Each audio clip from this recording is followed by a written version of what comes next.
never thought that people would do something like this during a time where you're supposed to be remorseful and having people have peace, but you get young, ignorant, and you know it had to be crimes of opportunity. People want to act a fool and take advantage. So you talk about respect on one hand, and then they come out there and do like this.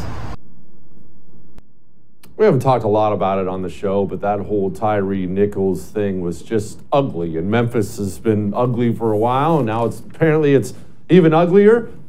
Liz Wheeler isn't ugly, though. She's joining us now. Joining me now of the great Liz Wheeler Show, which you get to watch right here on the First TV. Okay, Liz, the whole thing was just bad. We're not going to play the video. I know you've seen it. I've seen it. It looked awful, beating some guy to death, passing him around like a freaking hot potato. What's the Liz Wheeler thoughts?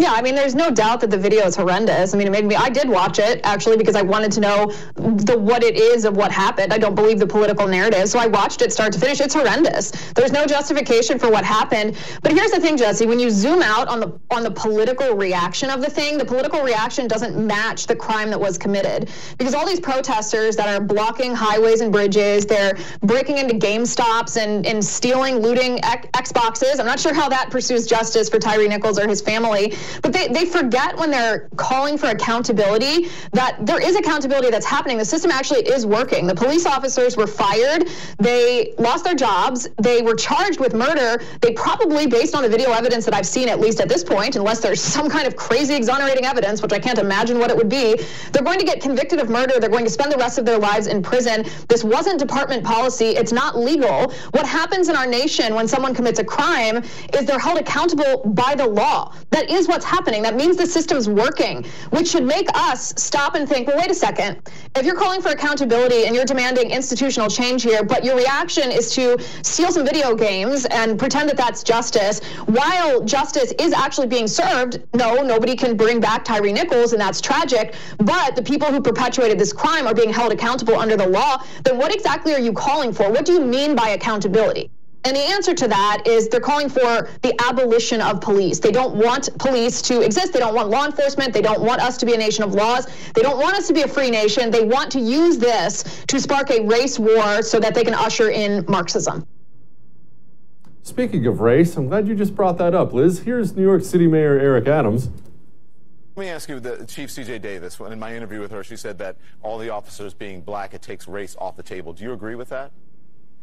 No, I don't. I think race is still on the table.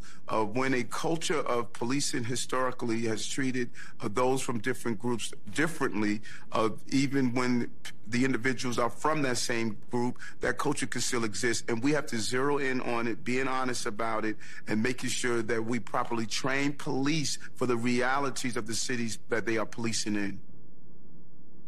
Liz, so I'm trying to understand this. Right? All of our history aside, I'm trying to understand this for today. So cops finding criminals and arresting the criminals is anti-black? Do I have that right? Well, it sounds like a silly narrative, but it's actually not quite that silly. It's a lot more nefarious than that. I do want to mention, I'm glad to see that Don Lemon has upgraded from his hoodie to a designer suit after all that backlash. That really, I don't know about you, but it makes me take his commentary a little bit more seriously when he's not wearing sweatpants to work. This racial narrative, this idea that 5 black police officers who have a black police chief in a majority black city, the city council of whom is also largely black, the idea that that could be begot of racism, that they are secret white supremacists hiding inside men with black skin is absurd. In fact, in a sense, I'm almost glad that the left has gone this far making this claim, because even someone who might believe that, you know, a white police officer who killed, even a justified killing of a black man, maybe they worried that it was tinged with racism, they look at this and they say, wait a second. How is that possible? How could that possibly be the case? And so the left has been forced to explain what they mean, that it doesn't matter the color of the skin of the officer who's involved. The fact that he is a police officer, part of the police force, means that he is part of institutional racism, because they They accuse police, the idea of people from our own community governing and helping execute the laws that we've all democratically agreed to, that is somehow rooted in believing something derogatory about someone else based on the color of their skin or their nation of origin.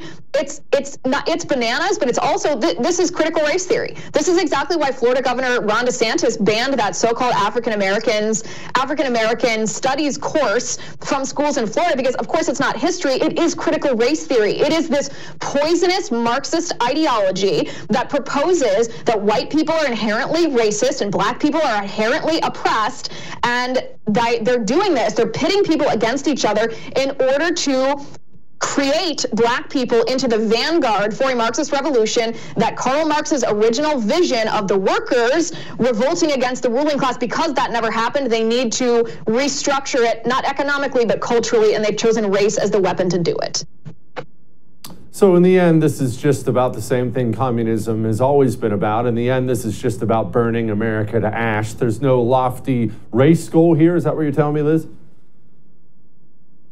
That's correct, because you'll notice what they're calling for legislatively now. They're calling for police reform to pass, but I took a look at some of this police reform, and I'm open to it. If there are ways that we can improve our police forces, that's fine. I'm not someone who's inherently #back the blue, because I also have a healthy skepticism of any government agent that has a license to harm me or kill me based on, yes, the history, both past and present, of our country. So if there's any way that we can better order our police forces, I'm open to it. But I looked at this legislation, and all it does is tie the hands of police officers, make everything about race, and ultimately it will make our communities less safe.